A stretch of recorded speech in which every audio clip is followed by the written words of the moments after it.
السلام علیکم. آپ سن رہے ہیں سعدیہ عابد کے ناول میری چاہت میری ریاضت کی تیسری قسط. زمرد، کیا بات ہے آخر؟ کافی دیر سے نوٹ کر رہی ہوں جیسے تم کچھ کہنا چاہتی ہو. کوئی بات ہے تو کہہ دو. آرزو کی بات پر وہ ہڑبڑا گئی تھی. اس کی گھبراہٹ صاف محسوس کرنے کے باوجود بھی وہ کچھ نہ بولی تھی اور وہ خود ہی کچھ دیر بعد بالآخر ہمت کر کے بول پڑی تھی.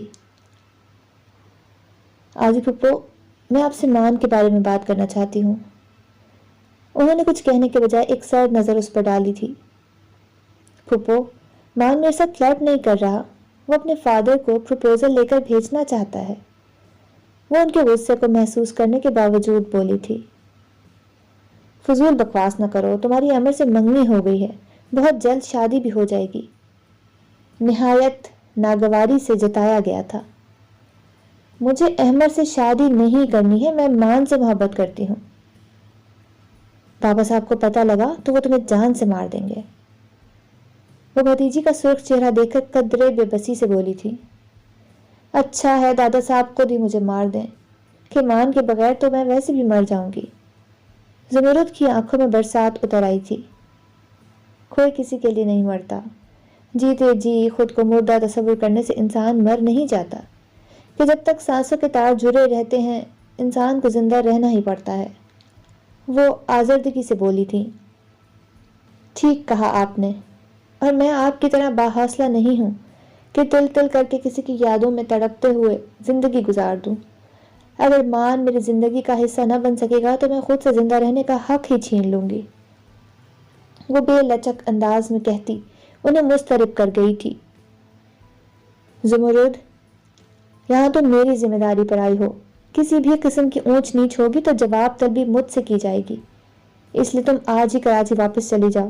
پھر تم جانو اور مہران بھیا اور بھابھی جانے. وہ خود کو کمپوز کر کے نہایت غصیلے لہجے میں فیصلہ سنا گئی تھی. لیکن پھپھو، بس اب کوئی دوسری بات نہیں کرنی مجھے. میں نے تمہیں سمجھا کر اپنا فرض ادا کر دیا ہے. مرنے کا زیادہ ہی شوق ہو گیا ہے تو کل ہی بابا صاحب کو اپنی محبت کا بتا دینا. پھر وہ جو تمہارا حال کریں گے تمہیں خود ہی عقل آ جائے گی. سرد مہری کی انتہا کر دی گئی تھی. دادا صاحب راضی نہیں ہوں گے تو میں مان سے کورٹ میرج کر لوں گی. انہیں لگا جیسے کمرے کی چھت ان کے سر پر آ گری ہو اور وہ بے یقینی سے اسے دیکھنے لگی تھی. پاپا صاحب کے مد مقابل آنے سے بہتر ہوگا کہ تم سب کچھ قسمت پر چھوڑ دو ورنہ بہت پچھتاؤ گی. کیونکہ چھین کر من پسند چیز حاصل تو ہو جاتی ہے مگر اس میں کسی کی آہیں سسکیاں بد دعائیں اور بدلے کی چاہ شامل ہو کر ہمیں ہمارے حاصل ہو جانے والے حق سے بھلے محروم نہ کر پائیں مگر ہمیں تڑپنے اور پچھتانے پر ضرور مجبور کر دیتی ہے. وہ اسے دکھی اور بے یقین چھوڑ کر وہاں سے نکلتی چلی گئیں. پھپھو، کوئی کام تھا تو مجھے بلا لیا ہوتا. وہ آرزو کو دیکھ کر کمپیوٹر کے سامنے سے اٹھ کر اس تک پہنچا تھا. مجھے تم سے بہت ضروری بات کرنی ہے. کام سے فارغ ہو کر میرے کمرے میں آ جانا. وہ نرمی سے بولی تھی. آپ کیجیے بات کہ میرا کام آپ سے بڑھ کر نہیں ہے. بھتیجے کی فرما برداری پر مسکرا کر اس کے ہی بیڈ پر ٹک گئی تھی. زمرد کسی لڑکے کو پسند کرتی ہے اور میں چاہتی ہوں کہ تم اس لڑکے سے مل لو. نہایت دھیمے سے کہا تھا اور وہ انہیں بے یقینی سے دیکھنے لگا تھا.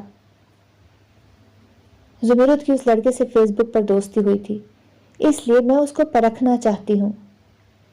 وہ اس کی بے یقینی کو کسی خاطر میں نہیں لائی تھی. پھپھو، میں ایسا نہیں کر سکتا. وہ بالآخر ناگواری سے کہہ گیا تھا. کیوں؟ سوالیہ چپتی ہوئی نگاہ اس پر ڈالی تھی. پھپھو، مجھے یقین نہیں آ رہا کہ آپ ایسا کیسے کہہ سکتی ہیں. زمرد کو سمجھانے کے بجائے آپ مجھ سے کہہ رہی ہیں کہ میں اس لڑکے کو پرکھوں. اس کے انداز میں ناگواری اور ناپسندیدگی سی تھی. ہاں، کیونکہ اس میں نہیں سمجھتی کہ کوئی برائی ہے. ان کی سنجیدگی پر ذرہ برابر بھی فرق نہیں آیا تھا.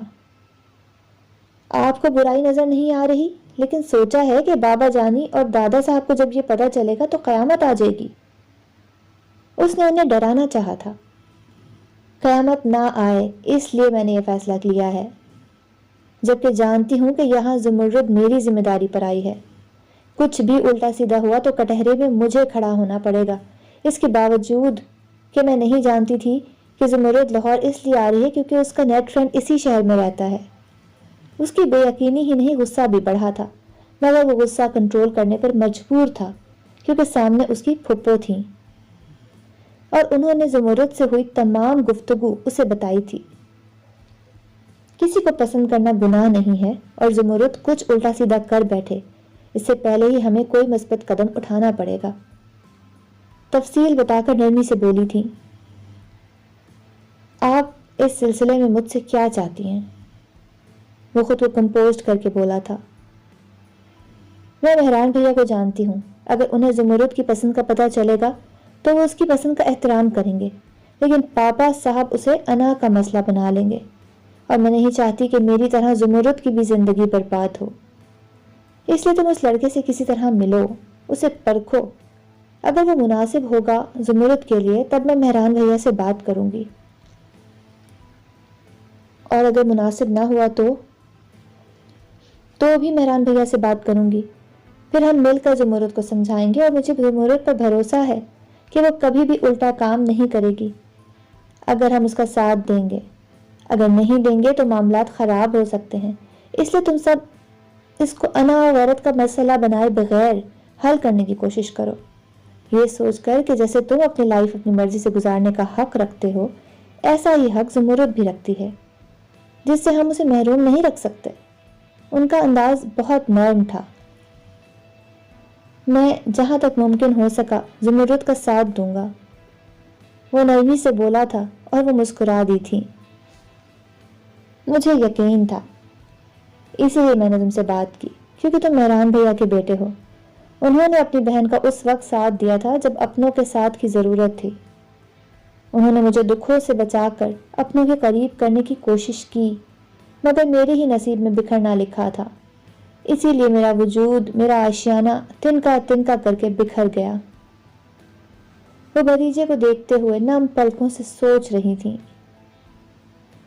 یہ یقین رکھنا کہ زمرد نے اس لڑکے سے کبھی فون پر بھی بات نہیں کی، لاہور آ تو گئی مگر کبھی اس سے ملی نہیں، وہ بس مجھ پر زور ڈال رہی تھی کہ میں اس لڑکے سے مل لوں، اور مل کر فیصلہ کر کے مہران بھیا سے بات کر کے انہیں منا لوں۔ اس لیے میں نے تم پر بھروسہ کیا ہے، کیونکہ میں زمرد کو خوش دیکھنا چاہتی ہوں، نہیں چاہتی کہ اس کی خوشیاں پاپا صاحب کی ضد و انا کی نظر ہوں۔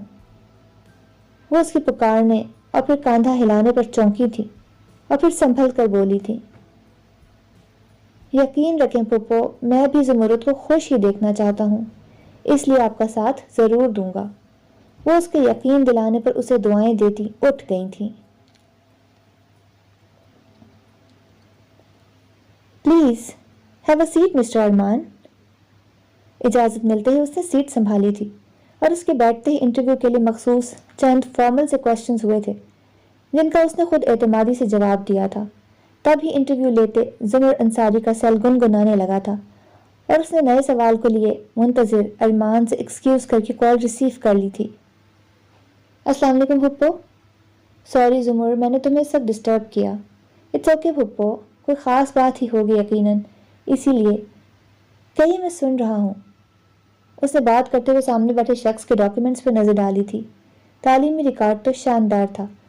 اس نے متاثر ہوتے ہوئے سی وی والا پیج اوپن کیا، تب ہی آرزو بول پڑی تھی، زمر، میں تمہیں مان کا نمبر لکھوا رہی ہوں، ہو سکے تو آج ہی رابطہ کر لینا۔ نرمی سے ہدایت دی تھی، اور اس نے نمبر نوٹ کرنے کے لیے پین اٹھا لیا تھا، اور آرزو کا بتایا نمبر نوٹ کر کے رابطہ منقطع کر دیا تھا۔ اس نے ایک نظر پیڈ پر ڈالی اور سائٹ پر کر کے سی وی پر نظر دوڑائی تو چونک گیا۔ اس نے سی وی پر درج نمبر کو دوبارہ دیکھا اور پیڈ اٹھا لیا۔ اس کا چونکنا بے جا نہیں تھا، دونوں نمبر سیم تھے۔ اس نے اب کمرے کا جائزہ لیتے خوبرو نوجوان پر نظر ڈالی تھی جو اس کے دیکھنے پر سنبھل کر بیٹھ گیا تھا۔ زمر نے اس سے چند ایک سوالات کیے اور اسے اپوائنٹمنٹ لیٹر باہر کاؤنٹر سے لینے کی ہدایت کر دی تھی کہ وہ نہیں جانتا تھا کہ جس سے اسے رابطہ کرنا تھا وہ خود ہی اس سے آن ٹکرائے گا۔ اگلے ہی دن اس نے آفس جوائن کر لیا تھا۔ اس نے آرزو کو اس بارے میں کچھ نہیں بتایا تھا اور باریک بینی سے اس کا جائزہ لینے لگا تھا۔ اس کی حرکات و سکنات آنے جانے پر اس کی کڑی نگاہ تھی۔ اور یوں ہی ایک ہفتہ گزر گیا تھا۔ وہ ارمان کو لے کر کافی مطمئن تھا کہ ایک دن مہران انصاری وہاں چلے آئے تھے، کہ انہوں نے سوچا تھا کہ آفس کا وزٹ بھی کر لیں گے اور زمرد کو بھی واپس کراچی لے جائیں گے، کہ زمرد کے لیے اس کی ماما اداس تھیں۔ یہ اور بات ہے کہ اداس تو زمر کے لیے بھی تھیں، مگر زمر کے معاملے میں وہ کچھ کر نہیں سکتی تھیں۔ مہران انصاری کو دیکھ کر زمرد بہت خوش ہوئی تھی کہ پہلی دفعہ گھر سے اتنے دن دور رہی تھی، اور آرزو سے اس نے ضد پکڑ لی تھی کہ وہ مہران انصاری سے اس کی ارمان کی بات کریں گی، مگر وہ صاف انکاری ہو گئی تھی۔ زمرد، میں مہران بھیا سے بات نہیں کر سکتی۔ یہ سب اتنا آسان نہیں ہے کہ تم اپنے اور میرے لیے مشکلات کھڑی نہ کرو۔ زمر نے ان کے پوچھنے پر بھی فی الحال کچھ نہیں کہا تھا۔ انہیں سوائے ٹالنے لگی تھی کہ ایسے میں وہ مہران انصاری سے بات نہیں کرنا چاہتی تھی۔ میں خود بابا جانی سے کبھی بات نہیں کر پاؤں گی، آپ میری خاطر ان سے بات کر لیں، کیونکہ میں ارمان کو کھونا نہیں چاہتی۔ اس کی بے بسی سے آنسو چھلک پڑے تھے۔ وہ بے بسی سی محسوس کرنے لگی تھی کہ اس نے یکدم ان کے قدموں میں صوفوں کے پاس ہی ٹکتے ہوئے ان کے ہاتھ تھام لیے تھے۔ آزی پھپھو، میں مان سے بہت محبت کرتی ہوں، مگر مان سے زیادہ محبت مجھے آپ سب سے ہے، اس لیے میں آپ سب کے خاص بابا جان کے خلاف جا کر مان سے شادی نہیں کروں گی۔ بس ایک بار میری خوشی کے لیے بابا جانی مان سے مل لیں، اور بخدا مان انہیں اگر میرے لیے مناسب نہیں لگا تو میں بابا جانی کے فیصلے کا احترام کروں گی۔ وہ سسک رہی تھی، اور انہوں نے اسے خود سے لگا لیا تھا۔ بیٹیاں کبھی والدین کے خلاف خود سے نہیں جاتی، کبھی حالات تو کبھی والدین انہیں اس لیے مجبور کر دیتے ہیں، مگر ماضی میں نے جو غلطی کی تھی وہ میں تمہیں نہیں کرنے دوں گی، اور نہ ہی مہران بھیا کو پاپا صاحب بننے دوں گی۔ انہوں نے اسے تھپکتے ہوئے ایک عزم سے سوچا تھا، اور انہوں نے ہر خوف اور خدشے کو بالائے طاق رکھتے ہوئے مہران انصاری کو تمام تفصیل بتا دی تھی۔ ٹھیک ہے، تم زمرد سے کہو کہ وہ لڑکا آ کر مجھ سے ملے۔ وہ مہران انصاری سے کافی توقعات رکھتی تھی، مگر ان کے ایک دم مان جانے پر حیران رہ گئی تھی کہ وہ اصفہان انصاری کے بیٹے تھے، اور انہیں اپنے باپ اور اپنے باپ کی اولادوں سے کوئی امید نہیں تھی۔ مگر ماضی میں مہران کی اچھائی انہیں مجبور کر گئی تھی، اور سچ شکر کہ مہران انصاری نے انہیں مایوس نہیں کیا تھا، مگر وہ یہ سوچ کر کانپ اٹھی تھی کہ کہیں یہ بھی تو مان جانے کی آڑ میں۔ یہ سوچ انہیں برزخ میں اتارنے کو کافی تھی۔ کیا سوچنے لگی؟ وہ مہران انصاری کی آواز پر چونک اٹھی تھی اور مکمل خود کو کمپوز نہیں کر پائی تھی۔ آپ کو سچ میں کوئی اعتراض نہیں ہے؟ اعتراض ہے یا نہیں، یہ فیصلہ اس لڑکے سے ملنے کے بعد ہی ہوگا، دھیمے سے بولے تھے، اور اسی وقت زمر وہاں آ گیا تھا۔ اس سے ملنے کے لیے کل آپ کو میرے آفس آنا پڑے گا۔ وہ دونوں سوالیہ نگاہوں سے اسے دیکھنے لگے تھے، اور اس نے آرزو کا ساتھ دینے کی حامی بھرنے سے نمبر لکھنے تک اور ارمان کو جواب دینے کے بعد اسے پرکھنے تک کا احوال کہہ سنایا تھا۔ بابا جانی، میں جتنا اسے آبزرو کر پایا ہوں اس لحاظ سے تو یہی کہوں گا کہ وہ زمرد کے لیے پرفیکٹ چوائس ہے، لیکن وہ ہماری سوسائٹی سے بلانگ نہیں کرتا، اس کا تعلق متوسط طبقے سے ہے، اور یہ بات دادا صاحب کو ہرگز پسند نہیں آئے گی۔ اس نے اپنی رائے ہی نہیں خدشہ بھی ظاہر کیا تھا۔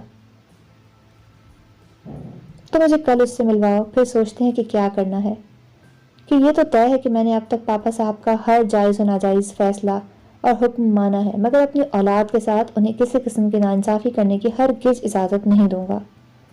ان کا انداز دو ٹوک تھا۔ پاپا صاحب کے مقابل آ کر زمرد کو آپ خوشیاں نہیں دلا پائیں گے۔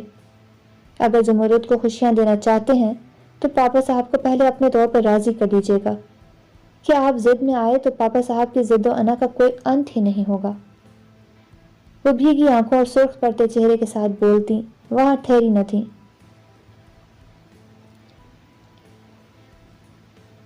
وہ گہری نیند سے ہڑبڑا کر جاگی تھی، ان کا پورا وجود پسینے پسینے ہو رہا تھا، اور آنکھوں کے سامنے خواب کسی فلم کی طرح چلنے لگا تھا۔ وہ بے چین سی ہو کر کمرے میں ٹہلنے لگی تھی، اور سوچ خواب کے گرد گردش کرنے لگی تھی۔ کسی معصوم بچے کی سسکیاں اس کی کلکاریاں کیوں مجھے کئی برسوں سے اپنی طرف کھینچ رہی ہیں؟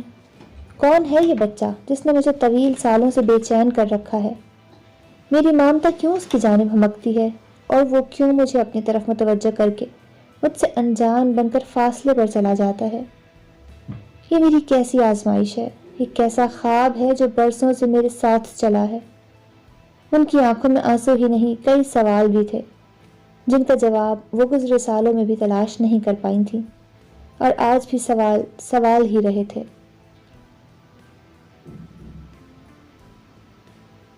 تم پریشان نہ ہونا آزی، میں اس وقت پاپا صاحب کی کال کی وجہ سے ارجنٹلی بے شک واپس جا رہا ہوں، مگر بہت جلد آ کر میں مان سے ملوں گا۔ آج وہ مان سے ملنے آفس جا رہے تھے کہ انہیں اصفہان انصاری کی ایک کال کے سبب سارا پروگرام ملتوی کرنا پڑا تھا۔ آرزو علی اس سب سے بے حد ڈسٹرب ہو گئی تھی، اس لیے انہوں نے بہن کو ساتھ لگا کر نرمی سے دلاسا دیا تھا۔ اب سچ میں زمرد کا ساتھ دیں گے نا؟ ان کے اندر نہ جانے کیسی بے یقینی کنڈلی ماری بیٹھی تھی کہ ان کے بار بار یقین دلانے پر بھی ان کی تسلی نہیں ہو رہی تھی۔ میں جانتا ہوں تم اتنی بے یقینی اور نا اعتباری کا شکار کیوں ہو، مگر یہ وقت ثابت کرے گا کہ میں پاپا صاحب نہیں ہوں۔ میں اپنی بیٹی کی خوشیوں کے لیے ہر ممکن کوشش کروں گا۔ وہ بہن کے سر پر ہاتھ رکھتے نکلتے چلے گئے تھے۔ وہ یکدم اتنی ڈپریس ہوئی تھی کہ ان کا بی پی شوٹ کر گیا تھا۔ اس وقت گھر میں صرف زمرد تھی کہ احمد آفس، جبکہ زمر مہران انصاری کو ایئرپورٹ ڈراپ کرنے چلا گیا تھا۔ آرزو کی حالت دیکھ کر اس کے ہاتھ پاؤں پھول گئے تھے۔ اس نے سب سے پہلے زمر کا نمبر ڈائل کیا تھا اور بیل کی آواز سن کر اس پر انکشاف ہوا تھا کہ وہ جلدی میں اپنا موبائل صوفے پر ہی بھول گیا تھا۔ اس نے احمد کو کال ملائی تھی، اس کا نمبر آف تھا۔ اب وہ مہران انصاری کا نمبر ملا رہی تھی جو بزی تھا۔ وہ کچھ سوچ کر باہر نکلی اور اس نے اپنے اپارٹمنٹ کے سامنے والے فلیٹ کی بیل بجا دی تھی۔ گیٹ کسی لیڈی نے کھولا تھا۔ اس نے بھیگی آنکھوں سے انہیں تفصیل بتا کر مدد کی درخواست کی تھی۔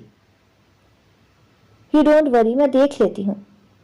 ڈاکٹر شائستہ نرمی سے کہہ کر اندر گئی تھی اور فرسٹ ایڈ باکس لے کر لوٹی تھی تو زمرد یہ جان کر کہ وہ ڈاکٹر ہیں مارے تشکر کے انہیں دیکھتی اندر لے آئی تھی، جبکہ ڈاکٹر شائستہ بیڈ پر بے سدھ پڑے وجود کو دیکھ کر چکرا گئی تھی اور انہیں ساکت دیکھ کر زمرد نے انہیں مخاطب کیا تھا اور وہ اپنی بے یقینی کو بالائے طاق رکھ کر الرٹ ہو گئی تھی۔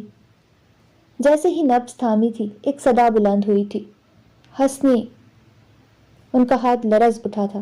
انہوں نے بہت تڑپ کر آرزو کے چہرے کو دیکھا تھا جو انہیں کئی برس پہلے لے گیا تھا، مگر وہ خود کو سنبھال کر ان کا ٹریٹمنٹ کرنے لگی تھیں۔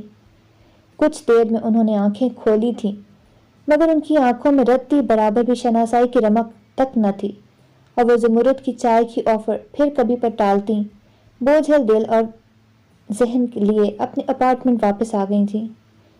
ان کی بے یقینی تھی کہ ختم ہونے میں نہیں آ رہی تھی۔ جسے وہ 22-23 سالوں سے مردہ سمجھے ہوئی تھی، اسے زندہ دیکھ کر زمین آسمان انہیں ایک ہوتے محسوس ہوئے تھے، اور جب انہوں نے خود کو کمپوز کر کے کامیابی حاصل کر لی تھی تو وہ ہاسپٹل جانے کے بجائے اس رستے پر چل پڑی تھی جس نے انہیں اتنے سال گمراہ کر رکھا تھا۔